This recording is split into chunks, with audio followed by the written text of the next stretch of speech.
Hey, it's Todd Alton. Welcome back to Wall Street Words. Today's word is broker. Now, what is a broker? A stockbroker? A broker-dealer?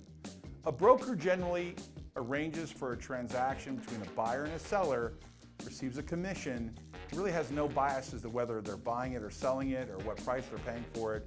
They're not opining on that. They're making sure that a transaction can take place. Now, with modernization and that little iPhone you have in your hand or your Samsung, you can simply go to Robinhood. They're a broker, and you can buy or sell with someone that you don't know.